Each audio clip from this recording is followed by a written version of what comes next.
राजा Raghuvanshi murder case की बात करते हैं। इस मामले में कल हमने एक वीडियो बनाई थी, आपको बताया था कि इस तरह से सोनम रघुवंशी को कोर्ट ने बेल दे दी। 11 महीनों का वक्त जेल में बिताने के बाद अदालत ने पाया कि ये केस बेल के लिए फिट है और इसलिए आरोपी को बेल मिल गई। सवाल ये उठता है कि क्या सोनम रघुवंशी हत्याकांड में शामिल नहीं थी? क्या वो मौके पर नहीं थी? क्या उसने प्लानिंग नहीं की थी? और क्या उसके कहने पर उसके प्रेमी राज कुशवाहा और सुपारी किलर्स ने इस हत्याकांड को अंजाम नहीं दिया था? ऐसे कई सवाल हैं जो अब उठना शुरू हो गए। लेकिन सवाल यह भी है कि बेल मिलने का मतलब यह नहीं होता कि आरोपी को दोष मुक्त कर दिया गया है। मामला चलता रहेगा, लेकिन अभी भी कानून के कई विशेषज्ञ ऐसा कह रहे हैं कि यह केस बेल के लिए फिट नहीं था, आरोपी को और जेल में रखा जा सकता था। कई ऐसे केसेस सामने आए हैं जिसमें कन्विक्शन जितनी होती है केस में किसी सेक्शन में, उससे आधे टाइम कई बार आरोपियों को जेल में रखा जाता है, खासकर हीनियस क्राइम के मामले में। पूरा मामला हम सबको पता है। पिछले साल मई का महीना था। सोनम अपने पति राजा रघुवंशी को हनीमून के बहाने मेघालय ले जाती है और वहां पर राज कुशवाहा जो उसका प्रेमी है पहुंच जाता है। सुपारी किलर्स पहुंचते हैं और मर्डर को अंजाम दिया जाता है। जून में उसकी बॉडी डिटेक्ट होती है और फिर गाजीपुर में सोनम सरेंडर करती है और कहती है कि उसने मर्डर करवाया था। अब इस पूरे मामले में पुलिस, शिलोंग पुलिस मामले की जांच कर रही थी। आरोपी को गिरफ्तार किया जाता है। एक एक करके 8 आरोपी गिरफ्तार होते हैं और आप सोचिए कि इस मामले में 4 आरोपियों को बेल मिल चुकी है। सवाल ये भी उठने लगा है कि अब बाकी आरोपियों का क्या उनको भी आने वाले वक्त में बेल मिलेगी? क्या पुलिस, शिलोंग पुलिस इस फैसले के खिलाफ ऊपरी अदालत का रुख अपनाएगी? ये सारी बातें हैं जो अब खड़ी हो गई हैं। मैं आपको बता दूं, दरअसल अतिरिक्त जिला मजिस्ट्रेट न्यायिक शिलोंग है दशलेन आर खारबेंग, इन्होंने बेल दी है और चौथी सुनवाई के बाद ये जमानत मंजूर की है। इसमें किन किन बेसिस पर बेल दी है पहला वो आपको बताता हूं। दरअसल एक क्लैरिकल मिस्टेक पुलिस से हुई थी। जांच के दौरान पुलिस ने जो बीएनएस के सेक्शंस लगाए थे, यानी मर्डर के सेक्शन लगाए थे, उसके अलावा एक सेक्शन लगाया था 403/1। ये होता है संपत्ति का बेईमानी से दुरुपयोग करना। हालांकि पुलिस का कहना था कि गलती से लिखा गया था। चलिए, गलती नंबर 1। गलती नंबर 2, गिरफ्तारी मेमो यानी जो अरेस्ट मेमो होता है उस पर भी सेक्शन गलत था। औचित्य चेकलिस्ट, इस पर भी सेक्शन गलत था। निरीक्षण मेमो, केस डायरी। कोर्ट ने पाया कि एक बार गलती हो सकती है, हर बार गलती का क्या मतलब है? तो क्या सवाल यह भी उठता है, इस आधार पर आरोपी को फायदा मिलना चाहिए? कानून के विशेषज्ञ ये भी कह रहे हैं कि कई बार कोर्ट्स की आदत होती है कि वो पुलिस की गलतियां निकालती है ताकि वो ये नहीं देखती कि इससे फायदा किसको हो रहा है, वो ये देखती है कि पुलिस ने ठीक से जांच नहीं की और उनको उनकी ये बात बतानी बेहद जरूरी है। हालांकि ये बात सच है कि इनडायरेक्टली उसका फायदा आरोपी को होता है। अब आपको आगे बताता हूँ। कोर्ट ने ये तमाम जो दलीलें थी पुलिस की वो खारिज कर दी और कहा कि त्रुटि एक बार हो सकती है, बार बार हर जगह नहीं हो सकती। अब आपको बताता हूँ, कोर्ट ने ये भी कहा कि इससे 22/1 यानी जो आर्टिकल है उसका भी उल्लंघन हो रहा है, क्योंकि गिरफ्तार व्यक्ति को कारण बताने का मौलिक अधिकार नहीं दिया गया। ऐसा चीज़ सामने आई जिससे साफ हुआ कि जिसको अरेस्ट किया गया यानी सोनम को, उसको ये बताया नहीं गया कि उसको क्यों अरेस्ट किया गया। हालांकि ये बात बहुत लाजमी है कि जब आरोपी को गिरफ्तार किया जाता है, अरेस्ट मीमो तैयार होता है। जब अरेस्ट मीमो पर ही त्रुटियां हैं तो इसी को बेस बनाकर अब ये कोर्ट ये वाली बात भी बोल रही है। सुप्रीम कोर्ट ने इस दौरान सुप्रीम कोर्ट के एक फैसले का भी हवाला दिया गया, विहान कुमार बनाम हरियाणा। और कोर्ट ने भी पाया कि लंबी हिरासत अवधि भी हो चुकी है, क्योंकि अगर देखा जाए तो जून 2025 से लेकर अब तक 11 महीने बीत चुके हैं। तो ऐसे में अभी ट्रायल ही शुरू नहीं हुआ है, तो आरोपी को बेल दी जा सकती है। सबूतों से छेड़छाड़ की कोई गुंजाइश नहीं बची है अब। तो ऐसे में ये चीज़ कोर्ट ने मानी। कोर्ट ने कई कंडीशंस भी इम्पोज की, जैसे 50,000 का मुचलका देना पड़ेगा। 4 शर्तें लगाई हैं। इसके अलावा शिलोंग क्षेत्र के अधिकार यानी कोर्ट के अधिकार क्षेत्र में रहना उसके लिए ज़रूरी होगा, बाहर नहीं जा सकती। जांच अधिकारी के समक्ष नियमित पेशी और हर सुनवाई में उपस्थिति रहना जरूरी है। 4 ऐसी कंडीशंस है जो इम्पोज की है कोर्ट ने। अब आपको बताता हूँ इसमें और क्या क्या बेसिस कोर्ट ने माने जिसके बेसिस पर ये बेल दी गई। इसको लेकर कोर्ट में, जैसे मैंने बताया, मुख्य आधार त्रुटियों को बनाया। महिला होने की फ़ायदा मिला आरोपी का। दूसरा, इस मामले में ट्रायल शुरू नहीं हो पाया टाइमली। इस मामले में कई जगह मिस्टेक्स थी जिसका फ़ायदा आरोपी को मिला। अब आपको बताता हूँ कि इसमें शिलोंग पुलिस के जो एसएसपी हैं विवेक सीएन, उनका भी बयान आ गया है। उन्होंने क्या कहा है? उन्होंने कहा है कि कोर्ट ने अपने अधिकारों का उपयोग किया, हमारी जांच नियमों के अनुसार आगे बढ़ेगी। उन्होंने कहा कि अब आगे क्या करना है, क्या ऊपरी अदालत का वो रुख करेंगे, ये जो एज पर लॉ यानी एज पर लीगल प्रोसीजर है उसको फॉलो किया जाएगा। यानी ये कहा जाए कि पुलिस की गंभीर प्रक्रिया जो थी वो गलत थी, इस वजह से आरोपी को इसका फायदा मिला, तो ये कहा जाता है हाँ। लेकिन सवाल ये उठता है कि इससे क्या उसका अपराध कम हो जाएगा? क्या इसके बेसिस पर बेल मिलनी चाहिए? क्योंकि एट द एंड गलती पुलिस कर रही है और अगर वो क्लैरिकल मिस्टेक है तो इसका फायदा आरोपी को मिल रहा है। लेकिन सवाल ये भी उठता है यहाँ कि आखिर पुलिस ने इस तरह की गलतियां क्यों की? क्यों ध्यान से चार्जशीट नहीं बनाई? क्यों ध्यान से अरेस्ट मीमो समेत तमाम ऐसे दस्तावेजों को तैयार नहीं किया गया, जिसकी वजह से अब जाकर ऐसा लग रहा है आरोपी को इसका फायदा मिला। दरअसल वकील ने जो पॉइंट्स उठाए वो आपको बताता हूं। पहला, ट्रायल में देरी हो रही है। उनका कहना था केस रुका हुआ है, जल्दी खत्म नहीं हुआ, बिना ट्रायल के इतने लंबे समय तक जेल में रखना गलत है, ऐसा उनके वकील का कहना था। गिरफ्तारी गलत तरीके से ये कहा गया, यानी कि आरोप है कि गिरफ्तारी के कारण ठीक नहीं बताए गए और ये सीधा सीधा किसी की फ्रीडम ऑफ स्पीच का उल्लंघन है। महिला होने का आधार मिला कि वो 25 साल की महिला है और उसको बेनिफिट मिलना चाहिए। चौथा, भागने या सबूतों से छेड़छाड़ की कोई गुंजाइश नहीं। ऐसा कहा गया कि कोई बिजनेस फैमिली है, स्थायी पता है, तो भागने की कोई गुंजाइश नहीं है। अब कोर्ट ने क्या क्या पाया? पहला पॉइंट कि गिरफ्तारी के कागजों में गड़बड़ी थी, ये कोर्ट ने पाया। इसके अलावा ये संविधान के अधिकार का उल्लंघन भी कोर्ट ने माना, क्योंकि इससे आरोपी को डिफेंस में नुकसान हुआ, इस तरह की बात कोर्ट ने मानी।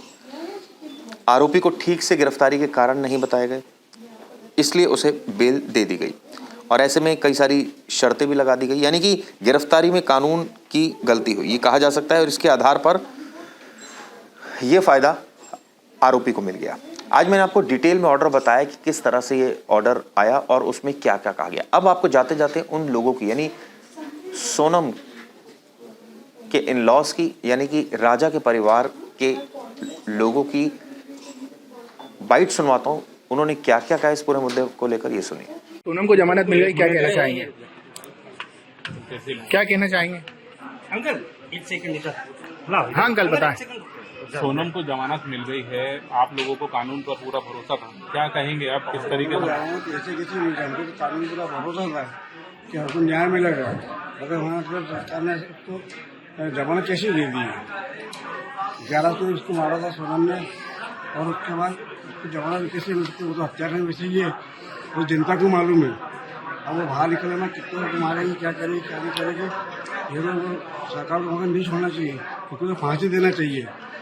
अंकल, अगला कदम आप लोगों का क्या होगा? क्या इससे हाई कोर्ट भी जाएंगे? सीबीआई जांच की मांग भी करते हैं आप लोग? हाई कोर्ट भी जाएंगे और सीबीआई की जांच भी करवाएंगे। गोविंद ने अंदर खेल खेला है, जो हराला का पैसा था ना, पूरा गोविंद ने झोंक दिया है। मदद हुई है उसकी, मानते हैं मदद हुई है? गोविंद ने मदद पूरी करी है, तभी जमानत मिली है। जब जमानत मिली तो ऐसी सोनम तो कई हत्यारों को सबको बाहर निकल के लेडीज मारेगी, इतनी खतरनाक को कैसा छोड़ दिया। अगर अंकल इंदौर आती है सोनम, तो क्या उससे बातचीत आप लोग करेंगे? पूछेंगे आपके बेटे को क्यों मारा उसने? इंदौर को क्या वो आने वाली है तो गोविंद को वहीं के छुपा कर रखेगा। वो तो मदद उनने पूरी मदद करी ना, पैसा बहुत खिला दिया उनने, इतना हराला पैसा जो करा है, सारा पैसा इसमें झोंक दिया है। इसके बेटे को छुड़ाएगा, वो छुड़ा लिया उन्होंने चैलेंज दिया, छुड़ा दूंगा, इसमें ताकत है, रोटी बता दे। अंकल, आपको लगता है कि 1 साल से आप कानून की लड़ाई लड़ रहे हैं, वो कहीं ना कहीं आप हार रहे हैं हम कानून लड़ रहे, हमको कानून पूरा भरोसा था कि हमको न्याय मिलेगा। न्याय तो हमको न्याय मिला ही नहीं है। नाइंसाफी हुई है, मानते हैं आप लोग? नाइंसाफी हुई है, वहाँ के कानून है हमारे साथ। सोनम को जमानत मिल गई, क्या कहना चाहेंगे?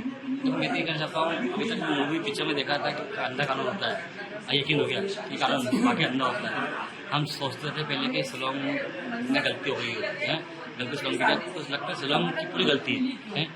शिलोंग मतलब जिस पर टूरिस्ट एरिया था, अगर वहाँ के जज हैं, वकील हैं, पुलिस है, किसी ने भी मतलब ये नहीं किया कि थोड़ा केस होने बाद भी कानून हो गया, कानून अंधा, फिर हमको यकीन हो गया। क्या आप हाई कोर्ट या जमानत आपत्ति को लेकर? हम तो जितना कानून कदम उठाना सब कदम उठाए थे, लेकिन उसके बाद में जमानत कैसे हो गई? आज को 11 महीने हो गए हैं, तो साल भी हुआ नहीं, उसको जमानत कैसे मिल गई है? कानून अंधा है जो सोचते थे वो दिख रहा। हम बचपन में जब छोटे थे पिक्चर देखते थे हम, उस टाइम से हमें मालूम था कि कानून अंधा होता है, लेकिन आप तो कोई यकीन हो गया। इसके अलावा भैया ये इस पूरे मामले में क्या मदद का अनुमान लग रहा है मदद हुई उनके है, परिवार मानते ने? हैं। मदद तो उसके भाई की पूरी हुई है। उसके भाई आके रोया था ना, मगर मस्जिद से आंसू बहाए थे हैं, वो क्लियर दिख रहा है कि मैं उसने जो दिखाया था हमको वैसा हुआ नहीं। और पर भाई ने उसकी मम्मी ने वो एक सबसे बड़ा हमारा समाज बेकार है, समाज में बहिष्कार नहीं करा गया न कुछ करा, वो आज छोड़ दी गई है। हम भी कभी हम जानते हैं अगला कदम क्या होगा आप लोगों तो का? अगला कदम तो जो कानून अंधा है गया तो कदम भी क्या करेंगे उसमें। सोनम आप लोगों के सामने आएगी, क्या करेंगे आप लोग? सर देखो सोनम तो हमारे सामने लगता भी आएगी भी नहीं है, उम्मीद भी नहीं है, क्योंकि जो कानून अंधा है क्या वो देखिए आप तो आंखों देखिए, वो इंडिया ने वो देश ने देखा गया क्या तो मालूम पड़ गया है। मैं तो बोल रहा हूँ किसी को मर्डर करना है, मर्डर करवाना है तो शिलोंग जाए, वहाँ जल्दी से बेल मिल जाती है, बेल अच्छी हो जाती है। ठीक है भैया। सबसे दुनिया कोई नहीं है। क्योंकि है कब आप लोगों को इसकी जानकारी मिली थी, क्या कुछ ग्राउंड्स मिले हैं अभी जमानत? देखिए सोनम को जमानत मिली है, इसकी जानकारी मुझे जो है करीब 1 घंटे पहले मुझे जानकारी मिली थी, क्योंकि जब मैं सिर्फ ने डीएसपी साहब जो उनका मुझे मिस कॉल आया था, तो जब जैसे मिस कॉल देखा मैंने उनको फोन लगाया मैंने, सर इसमें सोनम के केस में क्या चल रहा है मुझे बताइए इस बारे में थोड़ा सा जरा। तो उनका कहना होता है विपिन सोनम को जो है जमानत मिल चुकी है, तो जमानत मिलने का कारण क्या है, तो मुझे उन्होंने कहा था एक काम करिए विपिन अब आपके वकील साहब जो उनसे बात कर लीजिए, आपको सच्ची बता देंगे वो। जब उनको फोन लगाता हूँ मैं तो उनका कहना होता है विपिन जमानत मिलने का कारण यह है, तो कोर्ट में सोनम का वकील जो है उन लोगों ने इस बिंदु पे आधार पे जो है सोनम को जमानत ली है। तो सोनम जिस दिन गिरफ्तार हुई थी गाजीपुर से, तो गाजीपुर से गिरफ्तार करते समय पुलिस द्वारा जो है सोनम को किसी प्रकार से बताया नहीं गया था तो गिरफ्तार क्यों कर रहा है, इस आधार पे जो सोनम जो है आज सोनम को जमानत मिली है। क्योंकि आज कोर्ट में भी कहीं ना कहीं लिखा हुआ इसमें है, तो भारतीय संविधान द्वारा जो किसी व्यक्ति को गिरफ्तार जब करते हैं तो उससे उसको बताना पड़ता है गिरफ्तार क्यों कर रहा है। इसी बात का फायदा उठाते हुए सोनम के वकील ने सोनम की जमानत कराई है। पुलिस क्या कर रही थी अभी जिसकी जांच उन्होंने करी है उन सब पर अब जो है वो मट्टी पड़ी हो गई है, आपके पक्ष का वकील क्या कर रहा था? देखिए मेरे पक्ष के वकील ने तो मुझे जानकारी दी भी नहीं, तो सोनम को जमानत हो चुकी है ना, कल बताया मुझे ना आज बताया मुझे। मैं आगे के फोन लगा पूछ रहा हूँ तो मुझे बता रहा है कि बताने को कोई राजी भी वहाँ पे नहीं है। और जो अलग से प्राइवेट वकील जो मैंने करा था वहाँ पे जी उनका नाम था सुजीत देव, उन लोगों ने मुझे अभी तक कोई जानकारी दी नहीं है, नहीं मुझे फोन लगा आज तक कभी इस बारे में। तो कहीं ना कहीं इसमें आप भी समझ सकते हो तो उसमें क्या हो क्या रहा है। पुलिस से कुछ बात हुई आपकी कि पुलिस ने जितनी जांच करी थी उसके बाद भी जो है सोनम को जमानत मिल गई है? नहीं पुलिस ने इतनी जांच करने के बाद भी जो इसमें इसी ये पॉइंट छोड़ के दिया अंदर, तो सोनम को जिस टाइम गिरफ्तार करा उस टाइम उसको सोनम को बताया क्यों नहीं गया उसमें, आज सोनम को उस टाइम बताया गया होता कभी तो सोनम को जमानत मिलती है आज कहीं भी। 11 का भी एक जो है उल्लेख आप लोग कर रहे हैं, किस तरीके से कर रहे हैं? 11 को उल्लेख में आपको ऐसा कर रहा हूँ जैसे कि देखिए जिस दिन राजा को मारा था उस दिन 11 थी, और जिस दिन राजा का पुनर्जन्म हुआ था उस दिन 11 थी, वो कल जब सोनम को जमानत मिली है जब भी 11 थी, तो कहीं ना कहीं इसमें 11 का उल्लेख इसी में कर रहा है, तो कहीं ना कहीं 11 के दिन ही कुछ हो रहा है इसमें। नेक्स्ट स्टेप क्या होगा आप लोगों का क्या? देखिए इसमें अभी जो है मैं हाईकोर्ट में सोनम की जमानत जो है उसको निरस्त करने के लिए जो है एक वकील से बात करता हूँ, मैं अलग से प्राइवेट वकील से बात करूंगा मैं, और सोनम की जमानत की निरस्त करने की बात करता हूँ। सोनम के इंदौर आ सकती है फिर जमानत? नहीं सोनम को इंदौर आने का निर्देश नहीं गया है, क्योंकि सोनम को जो है शिलोंग कोर्ट द्वारा जब बोला गया है तो आप शिलोंग को छोड़ सकते नहीं, आपको शिलोंग में रुकना पड़ेगा। आपको बोला मेरा विपिन रघुवंशी है, राजा रघुवंशी का भाई। जैसे कि मैं सो रहा हूँ तो पिताजी को जगाना है मुझे, तो वो डायरेक्ट उठाने के बजाय, और हिंसा की परंपरा मेरे यहाँ नहीं थी सौभाग्य से, तो वो क्या करते थे कि उस कमरे में आ जाएंगे या बाहर से गुजरेंगे और चौपाई बोलेंगे, प्रात काल उठ गए रघुनाथा मात पिता गुरु नावई माता। कभी कभी मैं गुस्से में उठ करके अरे पापा चरण स्पर्श किया और सो गया, मैंने कहा अब मत उठाना।